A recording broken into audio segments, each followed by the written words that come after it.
What would you think if I told you that spending just 15 minutes a day doing absolutely nothing could make you smarter and more productive? I can almost hear you saying it's impossible. So, let's take a moment to reflect on your last week. How many times did you check your phone while eating? How many times did you take your phone with you to the bathroom? How many times did you put on your headphones while walking? How many times did you lie in bed, staring at the ceiling, and instead of just thinking, you opened an app? When was the last time you sat for 15 minutes doing absolutely nothing? I mean, no screens, no sounds, just you and your thoughts. You probably can't remember, right? Because your brain is so afraid of being bored that it needs a stimulus every second to fill the void. And I have some good news and some bad news for you. The good news is that you're not lacking willpower. But the bad news is that this situation shows your brain's dopamine system is completely out of whack. Your brain has gotten so used to constant stimulation that studying, reading a book, or having a face-to-face conversation no longer feels rewarding enough. Right now, you're lucky to be watching this video. There's a way to reset your brain's broken dopamine system, and this method doesn't involve expensive therapy, medication, or a 30-day digital detox. We can solve this simply by being bored for 15 minutes a day. Today, I'm going to explain scientifically why boredom is your brain's most powerful medicine, what the dopamine threshold is, and what a 15-minute session of nothingness actually does to your brain. If you're ready, let's get started. First, we need to understand this. If you've noticed a drop in your concentration in recent years, can't read a book, can't start a task, or find everything boring, the problem isn't with your intelligence, willpower, or character. It's related to a substance in your brain called dopamine. There's a big misconception about dopamine. It's not the happiness hormone. It's actually the motivation and expectation molecule. When your brain receives dopamine from an activity, it sends you the message, "This was valuable. Do it again." So, dopamine is a chemical signal in your body that pushes you to do something, motivates you to repeat it, and makes you anticipate the next time. And here's a concept you need to know, the baseline level of dopamine. This refers to the amount of dopamine your brain produces in its normal state. Think of it like a lake. The water level of the lake is your dopamine baseline level. When this level is high, you feel motivated, curious, and energetic. When it drops, everything feels boring, meaningless, and exhausting. Activities like scrolling through TikTok, browsing Instagram, or playing games are like taking a big bucket of water from that lake and throwing it into the air. In that moment, you feel great because you experience a dopamine rush, but the water that was thrown out is gone, and after each throw, the water level in the lake continues to drop. In that moment, you feel great because you experience a dopamine rush, but the water that was thrown out is gone, and after each throw, the water level in the lake continues to drop. So, what does your brain do in this situation? Your brain loves balance. So what does your brain do in this situation? Your brain loves balance. If you constantly experience high dopamine spikes, your brain says, "I need to maintain this balance," and it decreases the sensitivity of your dopamine receptors. Think of it like turning down the volume on a speaker. The music is still playing at the same intensity, but you can hear it less now. And this is where your brain's dopamine threshold starts to rise. So what does dopamine threshold mean? It's the minimum amount of dopamine required for you to enjoy an activity, feel motivated, or pay attention to that activity. The higher this threshold is for you, the more boring ordinary activities become. Let me explain this with a salt analogy. Imagine someone who has never eaten anything salty. If you give this person a slightly salty soup, they'd say, "Wow, this is delicious." But if someone has eaten excessively salty chips, sauces, and fast food for years and then drinks the same soup, they'd say, "This soup is tasteless. I can't feel anything." There's nothing wrong with the soup, but because their taste threshold for salt has risen, it's no longer perceived. Your brain works the same way. You've bombarded your brain with TikTok, Instagram, shorts, games, instant notifications, and constant stimuli for years.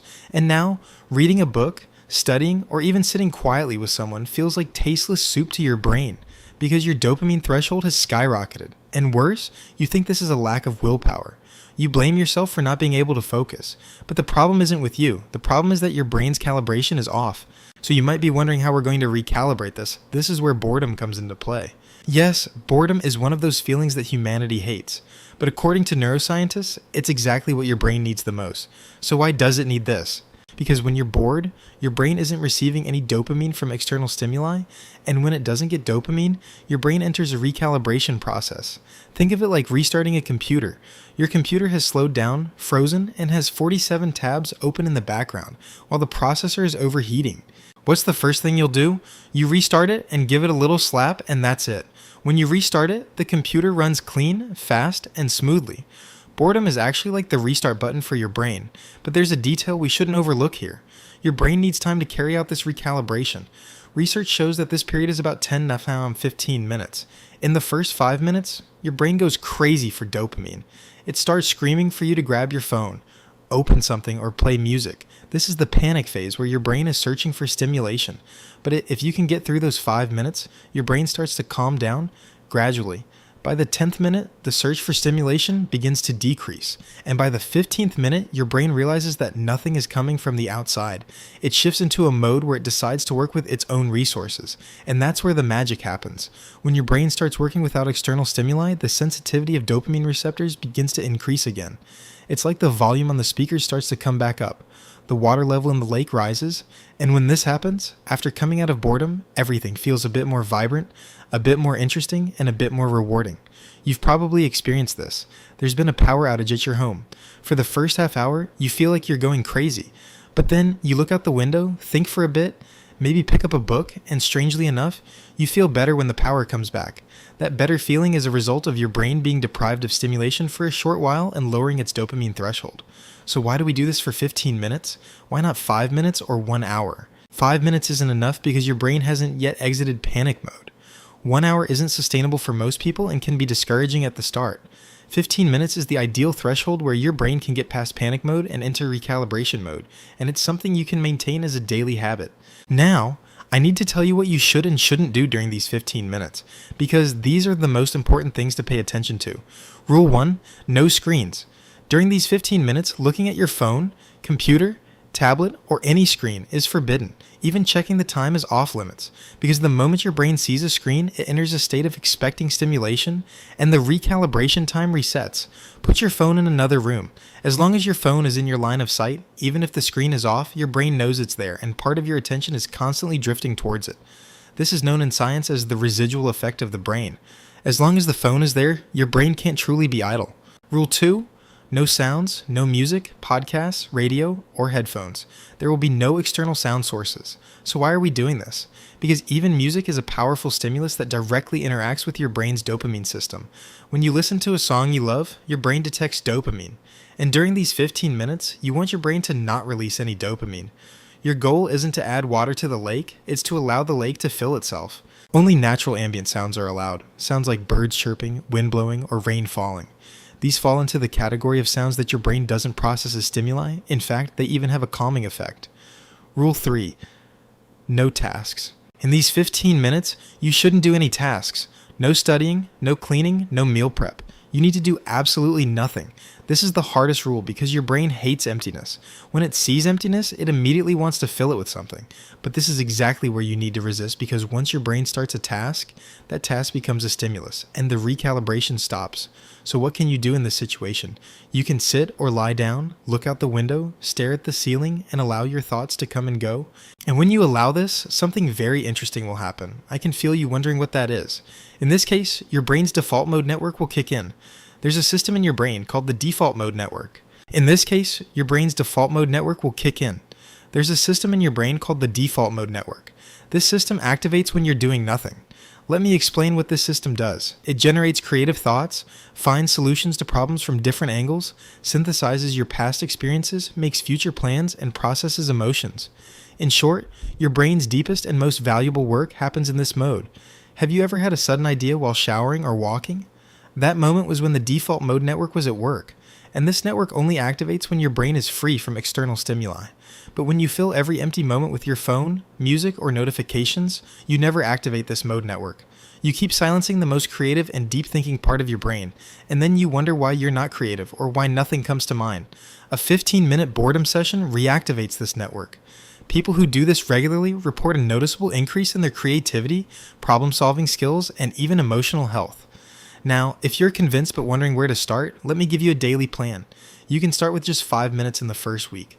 Yes, just start with 5 minutes. Sit doing nothing for 5 minutes after you wake up or before you go to bed, whichever suits you better.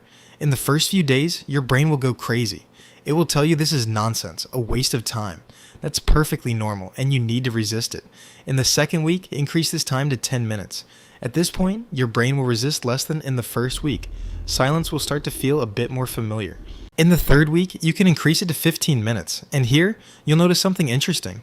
After these 15 minutes, everything will feel a bit more vibrant, a bit clearer.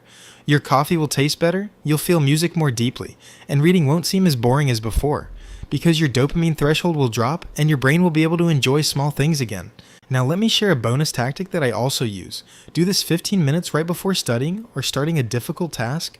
Why? Because after 15 minutes without any stimuli, your brain will give much more attention and motivation to the first activity that comes up than it normally would. Think about how incredibly refreshing the first sip of water is for someone who's been thirsty.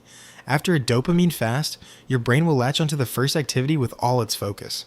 Now it's time to look at the big picture. At the beginning of this video, you saw boredom as an enemy, an unbearable void that needed to be escaped or filled. But now you know that boredom is one of those moments when your brain repairs itself, recalibrates, and brings out its most creative self. One of the biggest lies of the modern world is that you must be productive and busy at all times. The idea that you should fill every empty moment with something is a misconception, but your brain wasn't designed to work like that. Your brain needs to breathe, and when you don't give it that breath, it punishes you with lack of willpower, loss of concentration, and a constant feeling of boredom. 15 minutes is just 1% of your day. Maybe it doesn't even amount to that. I can't calculate it right now.